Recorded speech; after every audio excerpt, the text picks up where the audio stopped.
So hello everyone, আজ আমরা ANM GNM পরীক্ষার জন্য বায়োলজির গুরুত্বপূর্ণ টপিক থেকে টপ 25টি কোশ্চেন নিয়ে আলোচনা করব। অ্যান্ড আমি তোমাদের অবশ্যই এটা সাজেস্ট করব যে পরীক্ষা দিতে যাওয়ার আগে অন্তত 2-3 বার ভালো করে দেখে যেও, এতে তোমরা উপকৃত হবে। দেখো দেখো প্রথম কোশ্চেনটি কি বলছে যে হৃদস্পন্দন নিয়ন্ত্রণে সাহায্যকারী মৌলটি কি? Option number A sodium, B sulphur, C potassium and D iron. দেখো সোডিয়াম সাধারণত ব্লাড প্রেশার ইনক্রিজ অর্থাৎ রক্তচাপ নিয়ন্ত্রণে সাহায্য করে, অ্যান্ড সালফার প্রোটিন উৎপাদনে সাহায্য করে, অ্যান্ড আয়রন অক্সিজেন পরিবহনে সাহায্য করে। তো এখানে সঠিক উত্তরটি কি চলে আসবে? পটাশিয়াম। অর্থাৎ হৃদস্পন্দন নিয়ন্ত্রণে সাহায্যকারী মৌলটি হয়ে যাবে পটাশিয়াম। চলা যাক পরবর্তী কোশ্চেন। দেখো 2 নম্বর প্রশ্ন কি বলছে যে মানুষের শুষ্মাকাণ্ডের সংখ্যা কত? অপশন নাম্বার এ 10 জোড়া, বি 12 জোড়া, সি 31 জোড়া অ্যান্ড ডি 33 জোড়া। তো এখানে সঠিক উত্তরটি চলে আসবে 31 জোড়া। তো মানুষের শুষ্মাকাণ্ডের সংখ্যা কত হয়ে যাবে? 31 জোড়া। চলা যাক পরবর্তী কোশ্চেন। অ্যান্ড দেখো 3 নম্বর প্রশ্নটি কি বলছে যে ভিটামিন সি এর রাসায়নিক নাম কি?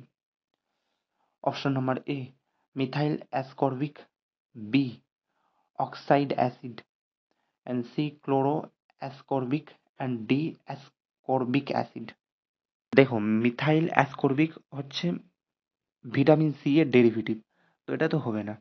অ্যান্ড দ্বিতীয় নম্বর বলছে অ্যাসকর্বিক অ্যাসিড, অ্যাসকর্বিক অ্যাসিডটাও হবে না। And C C chloro ascorbic, এটি সাধারণত ভিটামিন সি এর কৃত্রিম রূপ, তো এটা তো হবেই না। অ্যান্ড ডি নম্বর কি বলছে যে অ্যাসকর্বিক অ্যাসিড, হ্যাঁ।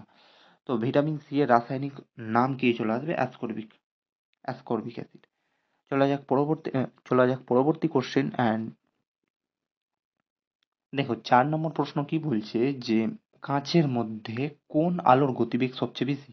দেখো আমরা জানি যে গতিবেগ সাধারণত ইনভার্স হয় তরঙ্গ দৈর্ঘ্যের, অর্থাৎ গতিবেগ বাড়লে তরঙ্গ দৈর্ঘ্য কমবে এবং তরঙ্গ দৈর্ঘ্য বাড়লে গতিবেগ কমবে।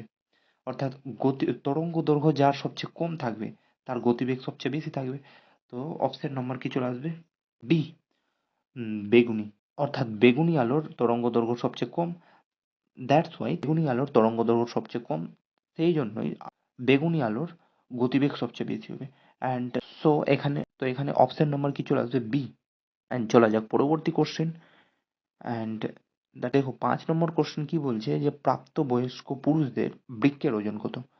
এ 100 gram, B 150, C 200 gram and D 250 gram. দেখো এখানে অপশনটি কি চলে আসবে? B 150 gram. তবে তোমরা মনে রাখবে যে বয়স বাড়ার সাথে সাথে বৃক্কের আকার ও ওজন ধীরে ধীরে হ্রাস পায়, অর্থাৎ কমে যায়।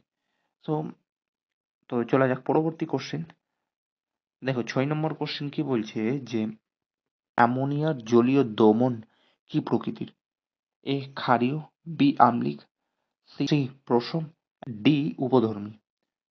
যখন NH3 জলের সঙ্গে রিয়েক্ট করবে তখন কি উৎপন্ন করবে? NH4+ আর প্লাস OH মাইনাস আয়ন তৈরি করবে। এই OH মাইনাস হাইড্রোক্সাইড আয়নগুলোই দ্রবণকে ক্ষারীয় প্রকৃতির করে তোলে। তো এখানে কি চলে আসবে? অ্যামোনিয়ার জলীয় দ্রবণ কি প্রকৃতির? উত্তরটা কি চলে আসবে? ক্ষারীয় প্রকৃতির। উত্তরটা কি চলে আসবে? ক্ষারীয় প্রকৃতির। তো চলা যাক পরবর্তী কোশ্চেন। দেখো 7 নম্বর প্রশ্ন কি বলছে যে রক্তচাপ বৃদ্ধি ঘটায় কোন hormone? A adrenaline, B pituitary, C testosterone, D কোনোটিই নয়। এটার উত্তরটা কি চলে আসবে? অ্যাড্রিনালিন। দেখো আমরা যখন কোনো মানসিক চাপে থাকি বা ভয়ে থাকি, উত্তেজনায় হই, তখন এই অ্যাড্রিনালিন হরমোনটাই, যখন আমরা চাপে বা ভয়ে থাকি তখন কি হবে? হৃদস্পন্দন হৃদস্পন্দন বৃদ্ধি হয়ে যাবে, ফলে ব্লাড প্রেশার ইনক্রিজ হয়ে যাবে। সো দ্যাটস ওয়াই এখানে অ্যান্সারটা কি চলে আসবে? অ্যাড্রিনালিন। রক্তচাপ বৃদ্ধি ঘটায় কোন হরমোন? অ্যাড্রিনালিন। চলা যাক পরবর্তী কোশ্চেন। আর দেখো 8 নম্বর কোশ্চেন কি বলছে যে তরুক্ষীর কোন গাছ থেকে পাওয়া যায়? এ নম্বর অপশন পেঁপে, বি পাইন, সি চা গাছ অ্যান্ড ডি সিনকোনা। এর সঠিক উত্তরটি কি চলে আসবে? Option number B pine. And চলা যাক পরবর্তী কোশ্চেন। দেখো 9 নম্বর প্রশ্ন কি বলছে যে লেন্সের ক্ষমতা মাপার এককের নাম কি? Option number A Doppler, B dioptre, C optics and D decibel. তো এখানে সঠিক উত্তরটি চলে আসবে বি ডায়াপটার। চলা যাক পরবর্তী কোশ্চেন। অ্যান্ড দেখো 10 নম্বর কোশ্চেনটি কি বলছে যে বিশ্ব নার্স দিবস কবে পালন করা হয়? এ 21শে মে, বি 24শে নভেম্বর, সি 27শে এপ্রিল আর ডি 12ই মে। এখানে সঠিক উত্তরটি চলে আসবে ডি 12ই মে। তোমরা কমেন্ট করে বলবে যে 2024 সালের ওয়ার্ল্ড নার্স ডে এর থিম কি ছিল? কমেন্ট করে অবশ্যই বলবে। অ্যান্ড চলা যাক পরবর্তী কোশ্চেন। যে 11 নম্বর প্রশ্ন কি বলছে যে অতি উচ্চ তাপমাত্রা নিম্নের কোন যন্ত্র দ্বারা পরিমাপ করা হয়? A pyrometer, B photometer, C phonometer and D pycnometer. উত্তরটি চলে আসবে এ পাইরোমিটার। অ্যান্ড চলা যাক পরবর্তী কোশ্চেন। দেখো 12 নম্বর প্রশ্নটি কি বলছে যে প্রোটিন বাচোয়া খাদ্য হলো কোনটি? A protein, B fat, C carbohydrate, D খনিজ পদার্থ। প্রোটিন বাচোয়া খাদ্য হয়ে যাবে কার্বোহাইড্রেট, সি। চলা যাক পরবর্তী কোশ্চেন। দেখো দেখো 13 নম্বর প্রশ্নটি কি বলছে যে মানব মস্তিষ্কের স্মৃতিশক্তি কোন অংশে থাকে? A medulla oblongata, B cerebrum, C cerebellum, D pons. সঠিক উত্তরটি কি চলে আসবে? B cerebrum. চলা যাক পরবর্তী কোশ্চেন। দেখো 14 নম্বর প্রশ্নটি কি বলছে যে ঘোড়ার প্রাচীনতম আদি পুরুষের নাম কি? A Merychippus, B Equus, C Mesohippus and D Eohippus. উত্তরটি কি চলে আসবে? মেসোহিপ্পাস। চলা যাক পরবর্তী কোশ্চেন। 15 নম্বর কোশ্চেনটি কি বলছে যে শুধুমাত্র অক্সিজেন বিহীন রক্ত পরিবহনকারী হৃৎপিণ্ড রয়েছে এমন একটি প্রাণী হলো? এ অপশন নাম্বার এ ব্যাং, বি মাছ, সি সাপ, ডি কুমির। তো এখানে সঠিক উত্তরটি চলে আসবে বি মাছ। দেখো এখানে উত্তরটি কি চলে আসবে? মাছ। কারণ মাছের পিণ্ড দুই প্রকোষ্ঠ বিশিষ্ট, অ্যাট্রিয়াম অ্যান্ড ভেন্ট্রিকুলার নামে পরিচিত। অ্যাট্রিয়াম কি করে যে অক্সিজেন বিহীন রক্ত শরীর থেকে সংগ্রহ করে, অ্যান্ড ভেন্ট্রিকল কি করে যে শরীরের বিভিন্ন অংশে সেই রক্তকে পাম্প করে। কমেন্ট করে বলবে যে ব্যাঙের হৃৎপিণ্ড কত প্রকোষ্ঠ বিশিষ্ট। উম, চলা যাক পরবর্তী কোশ্চেন। দ্যাট ইজ দেখো 16 নম্বর কোশ্চেনটি কি বলছে যে মস্তিষ্কের যে অংশটি দেহের ভারসাম্য রক্ষা করে তার নাম কি? A medulla oblongata, B cerebrum, C cerebellum and D thalamus. তো এখানে উত্তরটা কি চলে আসবে? Option number B. সো এখানে উত্তরটা কি চলে আসবে? সেরিবেলাম। মানব দেহের মস্তিষ্কের ভারসাম্য রক্ষা করে সেরিবেলাম। চলা যাক পরবর্তী কোশ্চেন। দেখো 17 নম্বর কোশ্চেন কি বলছে যে একটি গ্যাসীয়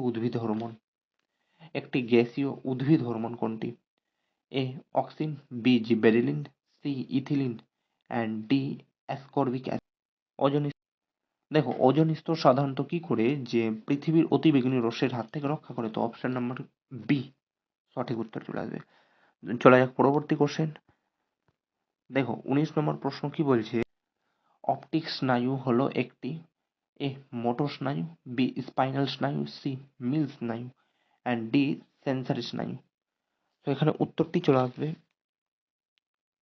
তো অপটিক স্নায়ু সাধারণত কি অপটিক স্নায়ু হলো একটি সেন্সরি স্নায়ু যে সেন্স করবে। অ্যান্ড চলে যাক পরবর্তী কোশ্চেন। দেখো 20 নম্বর প্রশ্ন কি বলছে যে 20 নম্বর প্রশ্ন কি বলছে যে অর্কিওপটেরিক্স কোন গোষ্ঠীর দইয়ের মধ্যে হারানো? Option number A methane, B chlorofluorocarbon, C nitrous oxide আর ডি হাইড্রোক্লোরোফ্লোরোকার্বন। তো এখানে উত্তরটি কি চলে আসবে? D hydrochlorofluorocarbon. চলা যাক পরবর্তী কোশ্চেন।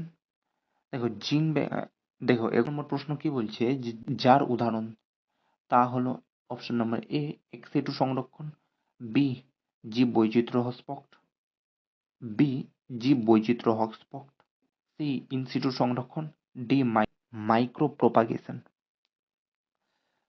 সো অপশন কি চলে আসবে? জিন ব্যাংক। জিন ব্যাংক সাধারণত একটি এক্স সংরক্ষণের উদাহরণ। চলা যাক পরবর্তী কোশ্চেন। দেখো 22 নম্বর প্রশ্ন কি বলছে যে অরিজিন অফ স্পিসিস বইটি কার লেখা? লেখা তো এটা হয়ে যাবে Charles Darwin, option number B. চলা যাক পরবর্তী কোশ্চেন। দেখো 23 নম্বর প্রশ্নটা কি বলছে যে দ্বারা যে পরাগরেণু ঘটে তাকে কি বলা হয়? Option number A hydrophily, B anemophily, C ornithophily and D chiropterophily. দ্বারা অর্নিথোফিলি পরাগরেণু ঘটে। অ্যান্ড চলা যাক পরবর্তী কোশ্চেন। দেখো 24 নম্বর প্রশ্ন কি বলছে যে ক্রায়ো সংরক্ষণে ব্যবহৃত রাসায়নিক পদার্থ হলো? অপশন এ তরল নাইট্রোজেন, বি তরল অক্সিজেন, সি তরল carbon dioxide and D methane. তো এটার উত্তরটি কি চলে আসবে? তরল নাইট্রোজেন, অপশন নাম্বার এ সঠিক উত্তর। চলা যাক পরবর্তী কোশ্চেন। দেখো ব্যক্তি থেকে ব্যক্তিতে যার দ্বারা বাহিত হয়, আমার এ বাতাস, বি দূষিত জল, সি যৌন মিলন অ্যান্ড ডি পতঙ্গ বাহন। তো ব্যক্তি থেকে ব্যক্তিতে যে পোলিও রোগটি যার দ্বারা বাহিত হয় সেটি হয়ে যাবে অপশন নাম্বার বি দূষিত জল। সো আজকের জন্য এটুকুই। সো আজকের জন্য এটুকুই। ভিডিওটা ভালো লাগলে ভিডিওতে অবশ্যই লাইক করবে অ্যান্ড দেখা হবে পরবর্তী ভিডিওতে। So thank you for watching.